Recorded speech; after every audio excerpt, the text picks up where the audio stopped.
Assalamualaikum warahmatullahi wabarakatuh. Yang terhormat Bapak Profesor Haji Muhammad yang kami hormati teman-teman mahasiswa, sama-sama marilah kita panjatkan puji syukur kehadirat Allah Subhanahu wa Ta'ala, yang mana pada kesempatan yang ini kita senantiasa diberikan nikmat sehat, nikmat sempat, salawat dan salam tetap terlimpah dan kepada junjungan kita Nabi Agung Muhammad Sallallahu Alaihi Wasallam. Bapak Ibu yang kami hormati, perkenankanlah saya menyampaikan sebuah makalah dengan judul Strategi Membangun Sumber Daya Manusia dalam Lembaga Pendidikan Islam. Makalah ini diajukan untuk memenuhi tugas mata kuliah Manajemen Marketing Pendidikan. Adapun latar belakang masalah pada makalah ini adalah bahwa pendidikan telah berperan penting dalam upaya melahirkan manusia yang handal dan dapat menjawab tantangan zaman. Sumber daya manusia mempunyai posisi sentral dalam mewujudkan kinerja pembangunan yang menempatkan manusia. Sumber daya manusia sangat berperan dalam menentukan kemajuan suatu negara. Walaupun negara mempunyai sumber daya alam yang sangat melimpah, tapi kalau tidak ditopang atau didukung dengan sumber daya manusia yang berkualitas, negara tersebut tidak akan bisa maju. Maka banyak para ahli menyatakan bahwa sumber daya manusia merupakan faktor sentral dalam suatu organisasi atau dalam sebuah lembaga. Adapun rumusan masalah dari makalah ini adalah apa yang dimaksud dengan manajemen sumber daya manusia. Kemudian apakah tugas dan fungsi manajemen sumber daya manusia dalam lembaga pendidikan. Kemudian bagaimanakah prinsip-prinsip Islam dalam mengelola sumber daya manusia. Kemudian bagaimanakah usaha-usaha peningkatan mutu dalam sumber daya manusia di lembaga pendidikan Islam. Adapun tujuan dari makalah ini adalah yang pertama, untuk mengetahui pengertian manajemen sumber daya manusia. Yang kedua, untuk mengetahui komponen sumber daya manusia di lingkungan pendidikan Islam. Kemudian yang ketiga, untuk mengetahui tugas dan fungsi manajemen sumber daya manusia dalam lembaga pendidikan Islam. Kemudian yang keempat adalah untuk mengetahui prinsip-prinsip Islam dalam mengembangkan sumber daya manusia. Kemudian yang kelima adalah untuk mengetahui usaha-usaha meningkatkan mutu dalam mengembangkan sumber daya manusia di lembaga pendidikan Islam. Adapun bab yang kedua adalah pembahasan mengenai pengertian sumber daya manusia. Secara bahasa, manajemen berasal dari bahasa Inggris manajemen, yang berarti tata laksana, tata pimpinan dan pengelolaan. Secara istilah, manajemen memiliki beberapa pengertian seperti yang disampaikan oleh Harold Pons dan O'Donnell dalam bukunya yang berjudul Principle of Management. Beliau mengemukakan bahwa manajemen adalah berhubungan dengan pencapaian sesuatu tujuan yang dilakukan melalui dan dengan orang-orang lain. Kemudian apakah strategi dalam membangun sumber daya manusia yang dilakukan dalam lembaga pendidikan Islam? Strategi pengembangan sumber daya manusia dapat dicontohkan yang dilakukan oleh Nabi Muhammad SAW, yaitu meliputi yang pertama, perencanaan sumber daya manusia.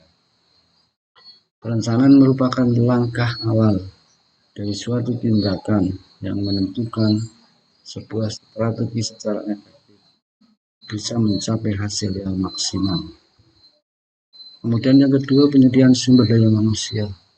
Islam membolehkan seseorang atau institusi untuk merekrut, kemudian mengontrak tenaga kerja atau sumber daya manusia agar mereka bekerja untuk orang atau institusi tersebut. Kemudian yang ketiga adalah dengan pembinaan dan pengembangan sumber daya manusia. Pegawai yang telah dimiliki lembaga pendidikan Islam harus diberi wahana untuk proses pembinaan dan pengembangan agar memberikan kontribusi yang sebaik-baiknya bagi lembaga tersebut. Kemudian yang keempat adalah dengan penilaian prestasi kerja. Pada dasarnya menurut Syadzili Samsudin, penilaian prestasi kerja merupakan suatu evaluasi terhadap penampilan kerja dari sumber daya manusia dalam institusi.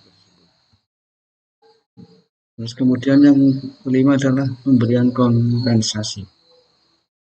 Rather dan Davids dan Wibowo mendefinisikan kompensasi sebagai apa yang diterima sebagai tukaran atau kontribusinya kepada lembaga. Penentuan upah bagi para pegawai sebelum mereka memulai menjalankan pekerjaannya.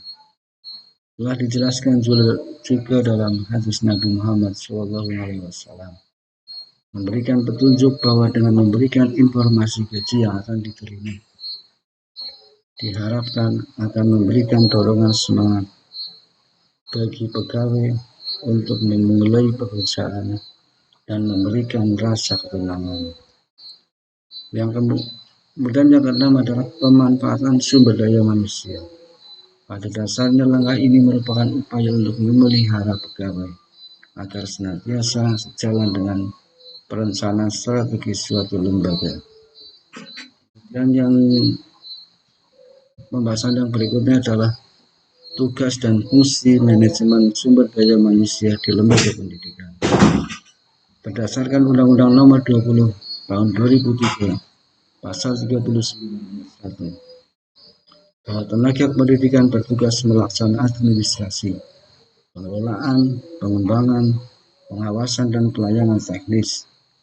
Kemudian yang kedua adalah pendidikan merupakan tenaga profesional yang bertugas merencanakan dan melaksanakan proses pembelajaran, menilai hasil pembelajaran, melakukan pembimbingan dan pelatihan, serta melakukan penelitian dan pengabdian kepada masyarakat. Kemudian yang berikutnya adalah apakah prinsip-prinsip Islam dalam manajemen sumber daya manusia. Prinsip-prinsip Islam dalam pengembangan sumber daya manusia telah dijelaskan oleh Allah dan Rasul-Nya dalam beberapa ayat Al-Quran dan hadis. Di antaranya adalah firman Allah dalam surat Al-Hasyr. Allah Subhanahu wa Ta'ala berfirman, A'udzu billahi minasyaitonir rajim. Ya ayyuhalladzina amanu taqullaha wal tanzur nafsum ma qaddamat lighad wattaqullaha innallaha khabirum bima ta'malun. Hai orang-orang yang beriman, bertakwalah kepada Allah dan hendaklah setiap diri memperhatikan apa yang telah diperbuatnya untuk hari esok. Dan bertakwalah kepada Allah, sesungguhnya Allah Maha mengetahui apa yang kamu kerjakan.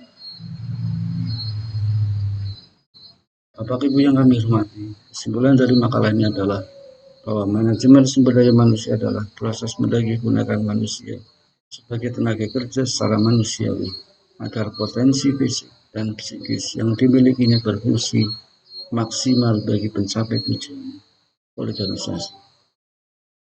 Bapak Ibu yang kami hormati, demikian makalah yang dapat kami sampaikan. Tentunya masih banyak sekali kekurangan dan masih banyak sekali yang harus diperbaiki. Mohon maaf. Saya akhiri. Wassalamualaikum warahmatullahi wabarakatuh.